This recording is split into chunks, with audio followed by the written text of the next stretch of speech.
Bismillahirrahmanirrahim. Elhamdülillahi Rabbil alemin. Ve salatu ve selamu ala Muhammedin ve ala alihi ve sahbihi ve sellem ve ba'du. Esselamu aleyküm ve rahmetullahi ve berekatuhu.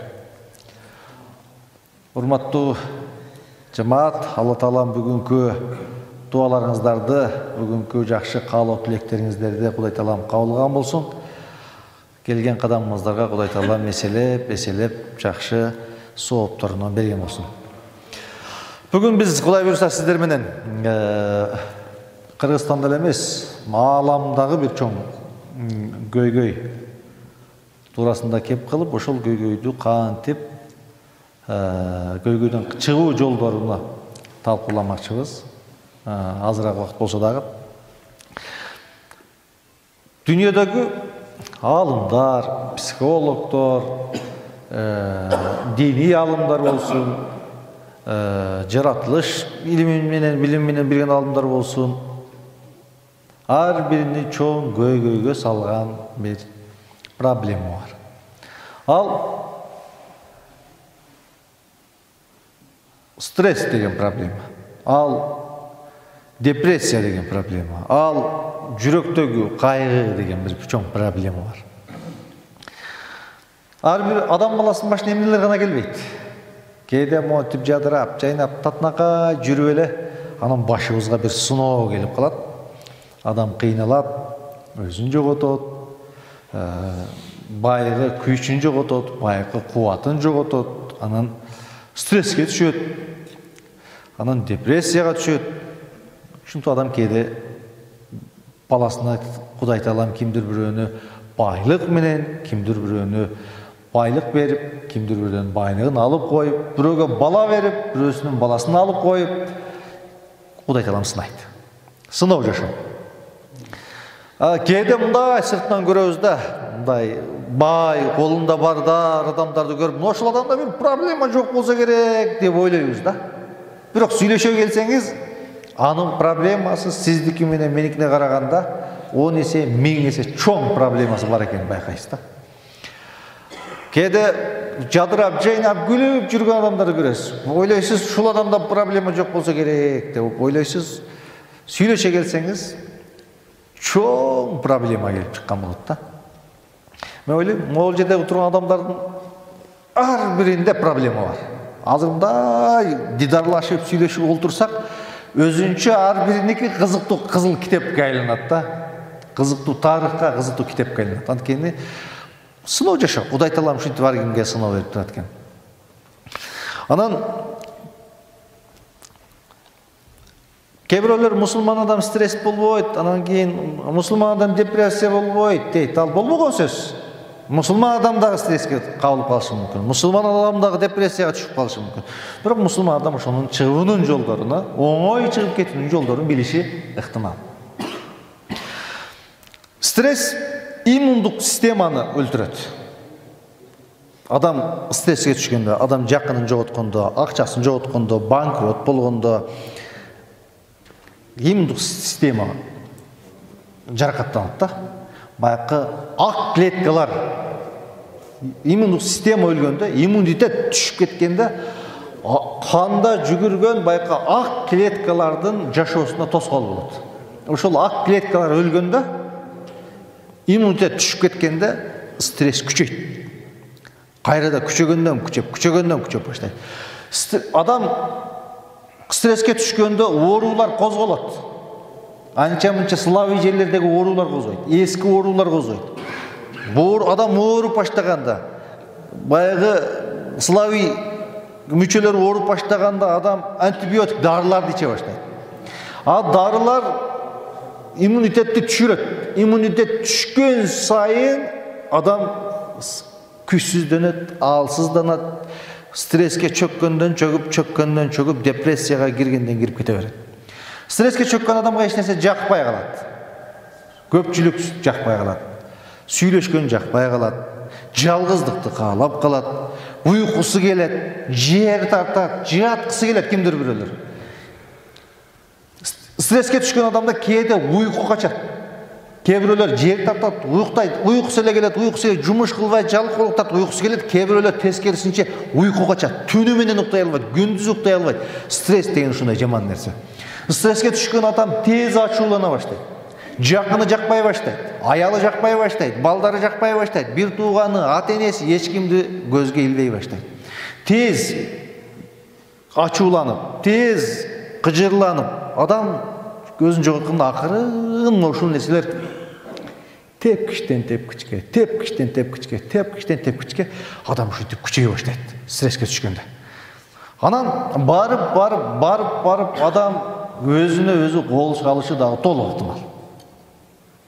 Жанын бир тууган, аке, үкө, тууган уруктун багынан кол жууп койушу деле толук ыктымал. Стресс деген ушундай жаман нерсе. Дин алымдары ошол стресстен чыгуунун жолун бизге багыт берет. Дин алымдары, ислам дини бизге канткенде ошол стресске кабылуунун, канткенде стресстен кутулуунун жолдорун бизге көрсөтүп кеткен. Бүгүн мен сиздер менен ошол стресстен канткенде биз стресске түшпөйт, канткенде стресстен оңой кутулат, канткенде адам ушинтип өзүн жоготпойт, ошол темаларга кээ бирөөлөрүнө токтолуп өтүүнү мен орундуу көрүп турам. Биринчи, стресстен кутулуунун эң биринчи жолу тооба кылуу. Эмнеге стресске кабылат адам? Адам күнөө кылганда стресске кабылат. Зына кылганда, уурлук кылганда, жалган айтканда, жаман иш кылганда, туура эмес иш кылганда адам стресске кабылат. Могул жер сыгыла баштайт, могул жер кыйнай баштайт. Жаман стресске түшүп, анан биринин артынан бири. Күнөө куут дейт кыргыз. Бир жалган айтсаң 10 жалган айтканга туура келет. Бир жалган айтканды жабуу үчүн 10 жолу туура жалган айтканга туура келет. Бир жолу зына кылсаң, дароо таштап кое албайсың. Байкын нафсиңе берилип, зынаны таштай албай, таштагың келет, кыйналасың, могул жер сыгат, бирок ошол нерсенин аркасынан түшүп алгансың, кутула албай кыйналасың. Уурлук кылсаң, ошол нерсени жабуу үчүн далай жолу уурлук кылганга, далай жолу ошол жакканга, жаман нерсе кылганга, күнөөгө барганга түрткү болот. Стресстен кутулам десеңиз, эң биринчи жолу тооба кылыңыз, азыр токтотуңуз. Всё, токтоттум, уурлук кылбайм, болду. Всё. Зына кылбайм, болду, токтоттум деп азыр античиңиз. Болду, бир туугандарым менен мамилени оңдойм. Акеме, үкүмө жаман жакшы айтпайм. Ата-энеме жаман жакшы айтпайм. Болду, мен мамилемди оңдодум, түздөдүм, адам болдум, тооба кылдым. Тубу илаллахи таубатан насуха. Алла Таалага чын жүрөктөн тооба кылгыла деп Кудай Таалам айтып атат. Тооба кылсак Кудай Таалам кечирет. Кудай Таалам сиз менен мени жакшы көрөт. Кудай Таалам сиз менен мени сүйөт, жакшы көрөт. Тооба кылсак Кудай Таалам кечирет. Азыр эле тооба кылдым, токтоттум дең. Болду, аялым менен аялга теңелип жаман жакшы айтышпайм. Бол, всё дең. Балам менен урушпайм дең. Кудай Таалам жүрөгүңүзгө азыр тынчтыкты бере баштайт. Стресстен азыр кутула баштайсыз. Тооба кылыш менен. Тооба кылдым дең, токтоттум дең, жаман иш кылдым, күнөө иш кылдым, о Кудай, мени кечир дең, тооба кылып, Кудайга жалбарың, дароо стресстен кутула баштайсыз. Кудай Таалам жүрөккө дароо таманине, тынчтыкты, бейпелдикти, ырахатты дароо бере баштайт. Азыр тооба кылалык. Жаман ишти таштаганга азыр ниет кылалык, чын жүрөктөн ниет кылалык. Тооба кылсак Кудай Таалам ушунчалык катуу сүйүнөт. Кудай Таалам сиз менен мени жакшы көрөт. Пендем тооба кылабы экен деп бизге мүмкүнчүлүк берип атат. Агалар, инилер, келиңиздер, тооба кылалык. Стресстен кутулуунун биринчи жолу кылган ишти, жаман ишти, күнөө ишти токтотуп, тооба кыл, стресстен кутулуунун башаты мына ушул жерде башталат. Алла Таала ким көп истигфар айтып, тооба кылып кечирим тилесе, Алла аны бардык кайгыдан арылтат деди. Алла Таала хадисте айтып атат. Ким көп истигфар айтып, астагфирулла деп көп истигфар айтып, жаратканга тооба кылса, бардык кайгы кападан арылтат деп айтты Алла Таала. Ким таква болсо, билинбеген, күтүлбөгөн жерден ырыскы берет деп атат Алла Таала. Келиңиздер тооба кылалык. Эгерде кайгыдан, муңдан кутуламыз десеңиз, анда келиңиз, азыр тооба кылыңыз. Бүгүн улуу жума күнүндө ушул жерде отуруп чын жүрөктөн тооба кылалык. Токтотолук жаман нерсени, жаман сөздү, жаман мамилени, кола коңушу менен, аке үкө менен, бир тууган менен, жакының менен, досуң менен, аялың менен, балаң менен, токтот бол, всё, тооба кылдым де. Кул жүрөктү Алла Таалам жүрөгүңө тынчтык, бейпилдик берет. Тооба кылганга даярбызбы? Tooba kıldık çın жүрөктөн. Birinci. Demek stressten arılmanın birinci yolu emdeken tooba kılуу. Çın жүрөктөн tooba kılуу. Günöөнү токтотуу, жаман ишти токтотуу, бузукулукту токтотуу, зынаны токтотуу, уурулукту токтотуу, жаман мамилени токтотуп, жүрөгүңө Кудай Тааланын тынчтык, бейпилдик берет, стресстен кутулуунун биринчи жолу. Экинчи. Стресстен кутулуунун экинчи жолу, эгер де стресстен кутулам десең, чөйрөңдү өзгөрт. Айланаңда жакшы адамдар болсун, мыкты адамдар болсун, акылдуу адамдар болсун, такуу адамдар болсун, ыймандуу адамдар болсун, жакшы адамдар болсун, стресстен кутуласың айлы. Адамдар стресстен неге кутула албайт? Чөйрөсү жаман. Айланган жанындагы адамдар жаман. Жанындагылар алкаш, жанындагылар ууру, жанындагылар бузуку, жанындагылар бузукуга тартыптыр, жаман сөз тартыптыр, жанындагылар ушакчы. Бүт начар адамдар менен жүргөн адам стресстен кутула албайт. Стресстен кутулам десеңиз, чөйрөңүздү өзгөртүңүз. Чөйрөңүздү, жакындарыңызды өзгөртүңүз, досторыңызды өзгөртүңүз. Bir danışman айткан экен. Gün sayın seni менен эң көп сүйлөшкөн 5 адамды айт. Келечекте сенин ким болоруңду мен айтам деген экен. Кыргызда айтып коет. Досуңдун ким экенин айт. Мен сенин ким экениңди айтам дейт кыргыз. Bir danışman айткан экен. Эстеп көрөлүчү. Gün sayın sizdin en көп сүйлөшкөн 5 адам десеңчи. Gün sayın siz en көп сүйлөшкөн 5 адам десеңчи, кимдер менен сүйлөшөсүз? Кимдер менен убактыңызды коротосуз? Кайсы адамдар менен сүйлөшөсүз? Амыр, Зайд, Айша кимдер менен? Элестетип көрүңүзчү.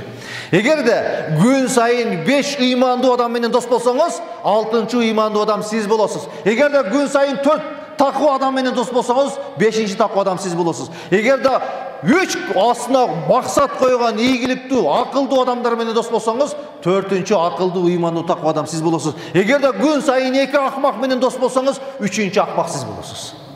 Чөйрө ушундай нерсе.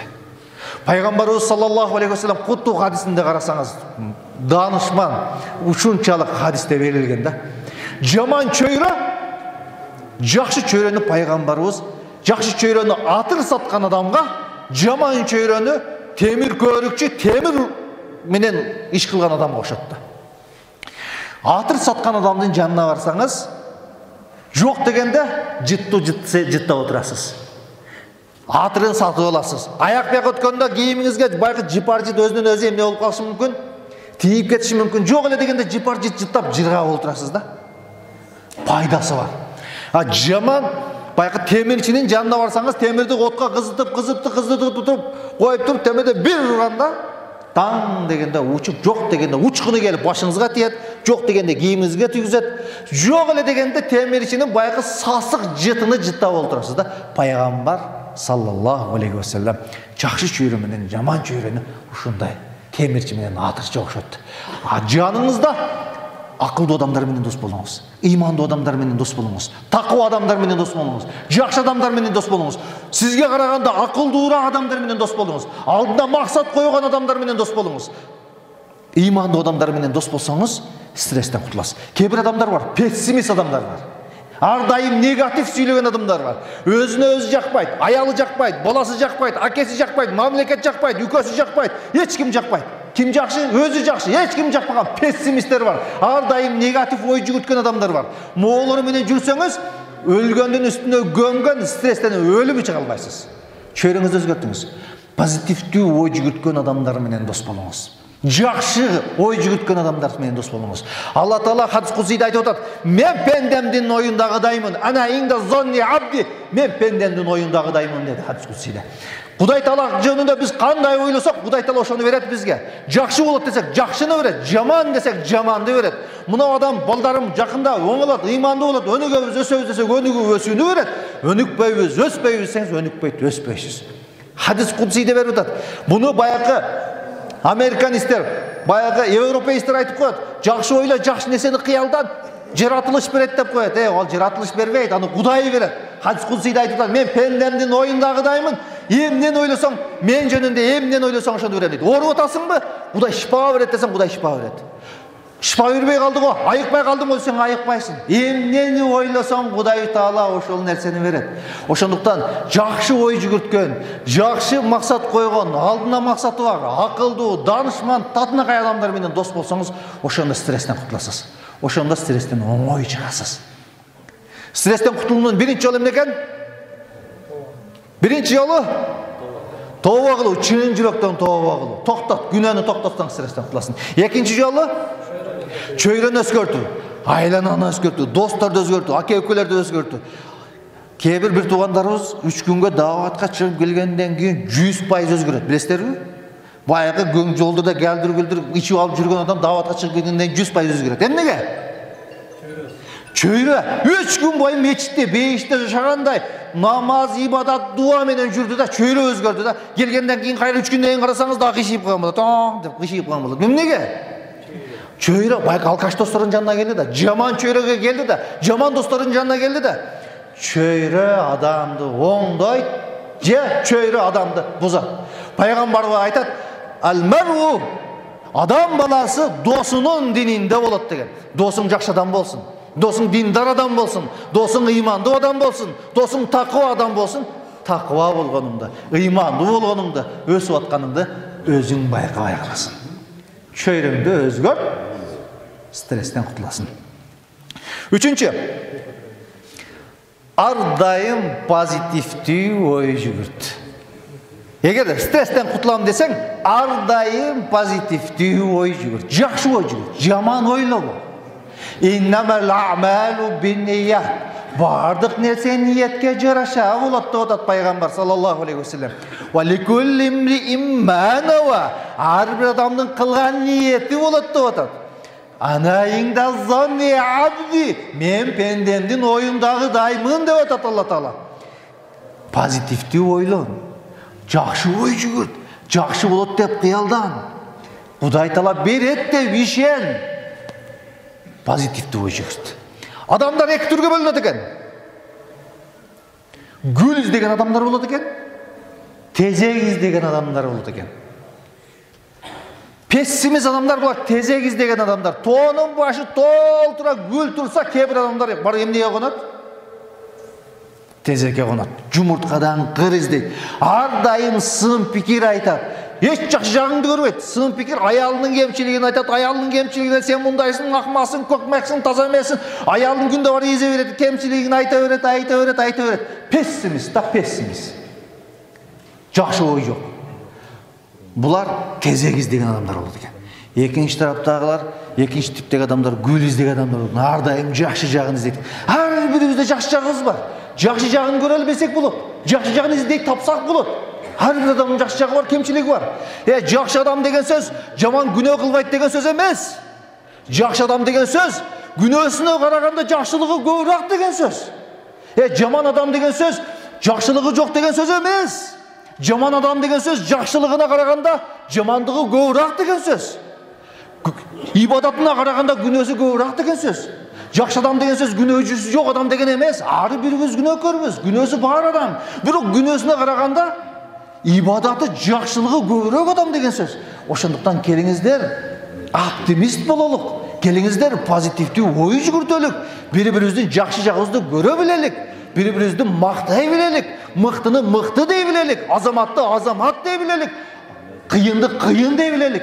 Өлгөндөн кийин ай кыйын эле, жакшы адам эле дебей, тирүүсүндө балаңа айт, ананып кетейин балам, сен акылдуусуң, ананып кетейин сен чырагым, сен кыйынсың, сен данышмансың, ата сиз азаматсыз, бизди бактың деп атаңды бүгүн барып макта, балаңды бүгүн барып башынан сыла, жакшы жагын айт. Аялыңдын кемчилигин айта бербей, бүгүн барып жакшы жагын айтып кой. Позитивдүү ой жүгүрт, жакшы ой жүгүрт, жакшы жагын көргөнгө аракет кыл. Жумурткадан кыр издебе, айланып кетейин. Стресстен кутулам десең, жакшы ой жүгүрт, жакшы жагын көргөнгө аракет кыл, позитивдүү ой жүгүрт. Ошондо стресстен кутуласың. Стресске түшүп калгансың, кыйналып калгансың, жаман өлгөндүн үстүнө көмгөн кылып жаманды ойлой берсең, эми өлүп калсам эмне болот? Эми мындай болсам эмне болот? Банкрот болуп калсам эмне болот? Эми бул да мекесе эмне болот дей берсең, кайра стресстен чыга албай коргулосуң да. Көпчүлүк адамдар, стресстен чыга албаган адамдар удумушундай өлгөндүн үстүнө көмгөн, кыйналган, пессимист болгон, жаман ой жүгүрткөн, тезек издеген, тезектен баш чыкпай жүргөн адамдар эч качан стресстен кутула албайт. Гүл издеген адам болуңуз, тезек издеген адам болбоңуз. Стресстен кутулуунун биринчи жолу эмне экен? Tooba kılуу. Ekинчи чөйрөнү өзгөртүү. Үчүнчү позитивдүү ой жүгүртүү. Азаматсыз, гүл издеген адам болуу. Позитивдүү ой жүгүртүү. Биринчи эмне экен? Тооба. Экинчи чөйрөнү өзгөртүү. Үчүнчү позитивдүү ой жүгүртүү. Мечиттин жарымы тирилди азырчы. Мол биринчи катар эле тирик, калган өлүктөй көрдүм. Кайра суроо берсем, бияк тириле баштады. Баарыбыз тирик болгонду каалайм. Төртүнчү стресстен кутулуунун дагы бир жолу 5 убак намазга бекем бол. 5 убак намазга бекем болсоң стресске түшпөйсүң. Стресстен оңой кутуласың. Намаз сенин максатың болсун, намаз сенин жашооң болсун. Намаз жашооңдогу негизги максатың намаз болсун. Пайгамбар өлүп баратып, үммөтүм, намаз деп өлгөн пайгамбар. Жашооң намаз менен оңолот. Намазың болбосо стресстен кутула албайсың. Намаз болбосо могу жүрөктөгү кысымдан кутула албайсың. Бир тууганым, акем, үкөм, намаз, 5 убак намазды оку, жүрөгүң тынчтык табат. Бүгүн баамдатта окуган адамдар, ишенбесеңиз, баамдатта окуган адамдар азыр өзүн билет. Могу жерде тынчтык жок азырчы. Кичине сыгылуу бар, кыйналуу бар, азап бар бу жерде. Эмнеге? Кудай Таалам жакшы көргөн адамына ушинтип ойготот. Пендем, кулум, ойгон. Мерге кысылуу берет, сыгылуу берет. Намаз окубадыңбы? Кыйнала баштайсың. Кээ-бир адамдар намаз окубайбы баары бир. Могу жүрөгү өлүк. Кудай Таалам анын жүрөгүнө бир нерсе берген эмес. Жүрөгү тирик адам ол жерде кыйналып баштайт. Мен ойлойм, намазга жумага келген адамдардын жүрөктөрү тирик. Бүгүн баамдат бир убак намазын калтырып койсо, жүрөгү сыгылып, кыйналып, $10,000 акча тапты бүгүн. Бирок баамдатка турган эмес. Жүрөк эмне болот? Кичине сыгылуу бар. Сүйүнүп атат. Жакшы соода кылдым деп. Бирок намазды кечиктирип койгон үчүн, намазды убагында окубай койгон үчүн жүрөгүндө эмне бар? Сыгылуу бар, кысылуу бар. Бул Кудай Тааланын рахматы. Пендем, кулум, ойгон, ойлон, намаз оку деп атат Кудай Таала. Алла Таала Кур'ан Керимде акимус-сала фа иннас-салата танха анил фахшай вал мункар. Намаз оку. Намаз жаман иштен, жаман сөздөн, жаман ойдон тыят dedi. Намаз биздин максатыбыз болсун. Намаз бизди адам кылат. Намаз бизди таразалайт. Намаз бизге тынчтык берет. Намаз бизге бейпилдик берет. Намаз сизди стресстен кутултат. Стресстен кутулуунун биринчи жолу тооба, экинчи жолу чөйрөнү өзгөртүү, жакшы мыкты адамдар менен дос болуу. Үчүнчү позитивдүү ой жүгүртүү. Төртүнчү 5 убак намазга бекем болуу.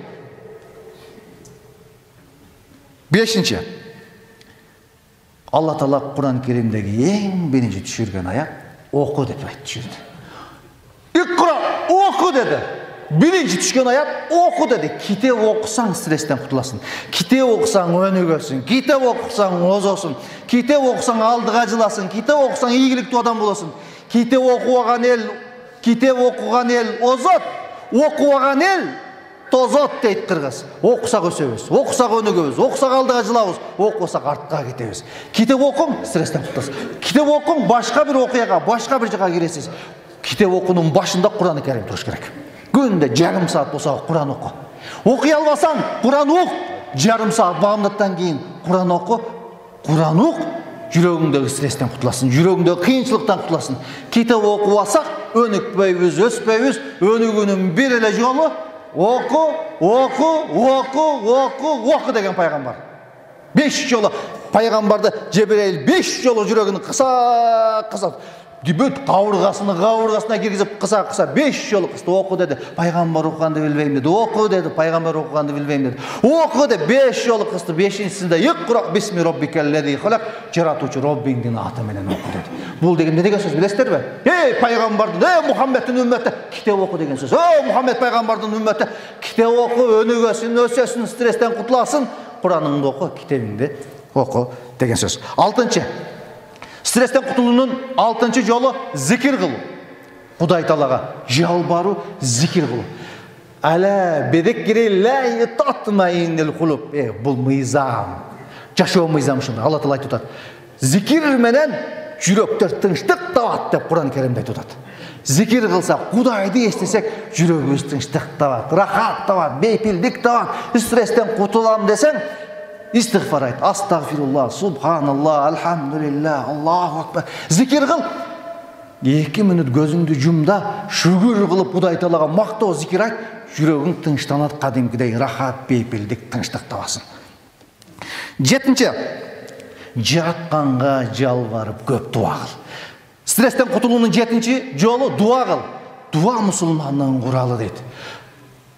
Дуа хуа ибадат, дуа бул ибадат дейт. Жалбар. Сура Кудайдан, о жараткан, мага жардам бер. Кыйналдым, о жараткан, аялым менен мамилем оңдолбой атат. Жардам бер деп жалбар. О Алла Таала, мен балам жакшы болбой калды. Жардам бер деп ыйла. Эч кимге тизе бүкпө, эч кимге сажда кылба, эч кимге үркү кылба.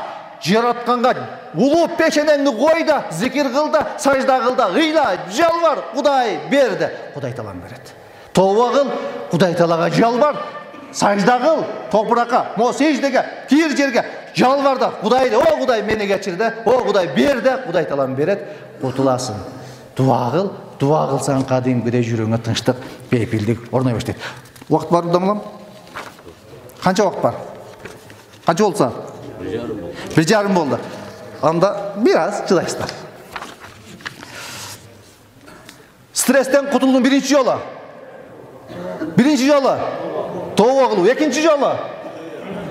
Экинчи жолу чөйрөнү өзгөртүү, үчүнчү жолу позитивдүү ой жүгүртүү, төртүнчү жолу намазга бекем болуу, 5 убак намазга бекем болуу. Бешинчи жолу китеп окуу. 6-нчы жолу зикир кылуу, 7-нчи жолу дуа кылып жалбар. Балаңа дуа кыл, аялыңа дуа кыл, акеңе дуа кыл, үкөңө дуа кыл, жакыныңа дуа кыл. Ида саалта фасалилла, эгер сурасаң Кудайдан сура деди. Башкадан сураба, элден сураба, өлүктөн сураба, Кудайдан сура. Кудайга жалбар, Кудай Таала берет сага. Ида саалта фасалилла ва дастаанта фастаин биллах. 7-нчи, шүгүр кылып жаша. Стресстен кутуламсаң шүгүр кыл, барына шүгүр кыл, рахматта шүгүр кыл, болгонуна рахматта, ушунчалыгына ыраазы бол. 6 саның аманбы? Келип атасыңбы намазга? Шүгүр кылып жаша, рахмат деп жаша. 2 бөйрөгүң иштебей калса, дааратканага кире албай калсаң, балаң суу бербей коет. Жакшы көргөн аялың барбы катының? Bir стакан суу бербей коет. Зара кылып коесуң, туалетке барыш керек болду. Эптеп, чаңкап болбой баратасың, 1 стакан суу иче албай каласың. Егер ооруп калсаңчы, амансыңбы? Басып атасыңбы? Намазга келип атасыңбы? Шүгүр кыл. Жаманбы, жакшы аялың барбы? Шүгүр кыл. Жаманбы, жакшы балаң барбы? Шүгүр кыл. Жаманбы, жакшы кызың барбы? Шүгүр кыл. Жаманбы, жакшы атаң барбы?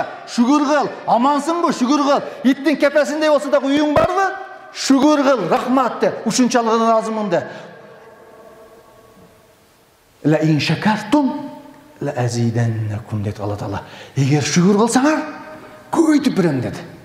Капыр болбойлук, шүгүр кылалык, ыраазы болуп жаша, стресстен кутуласың. 9-нчы жолу, стресстен кутулуунун 9-нчы жолу спорт менен алек бол.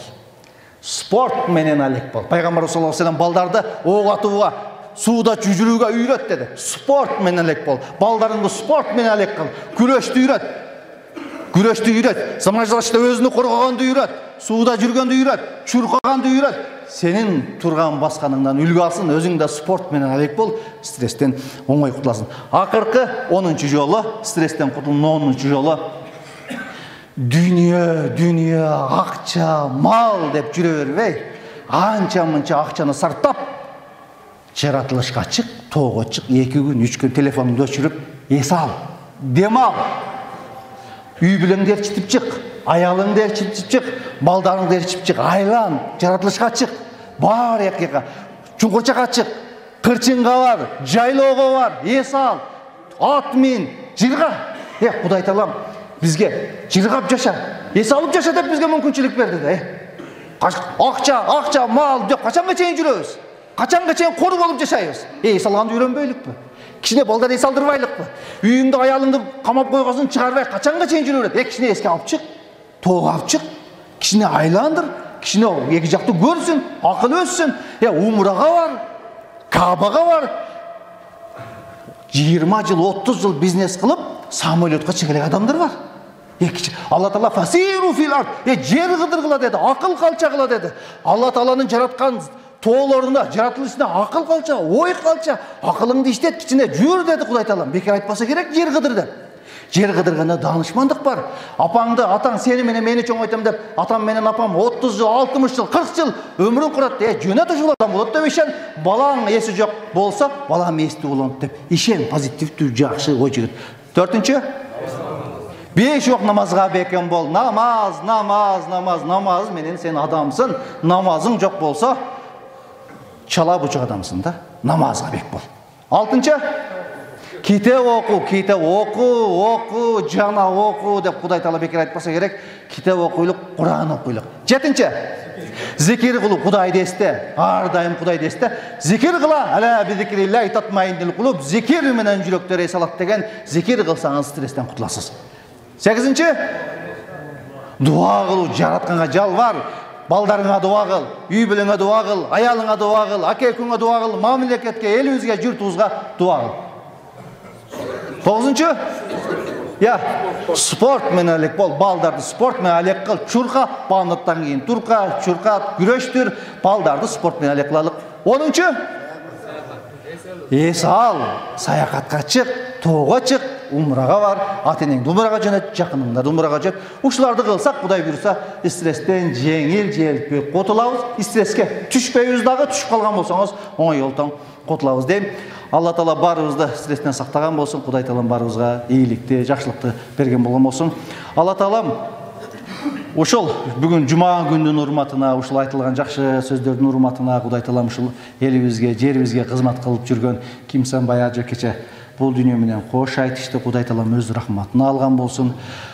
Буга чейин экс муфтийибиз Muratалы Жуманов, буга чейин Чуага Ажы Жалилов деген чоң аалымдарыбыз, залкалларыбыз өтүп кеткен. Кудай Таалам ушулардын баарына өз мээримини алган болсун. Бар болуңуздар, бактылуу болуңуздар, жүрүңүздөрдөн жылмай кетпесин, эч качан стресске түшпөңүздөр. Ассаламу алейкум ва рахматуллахи ва баракатух.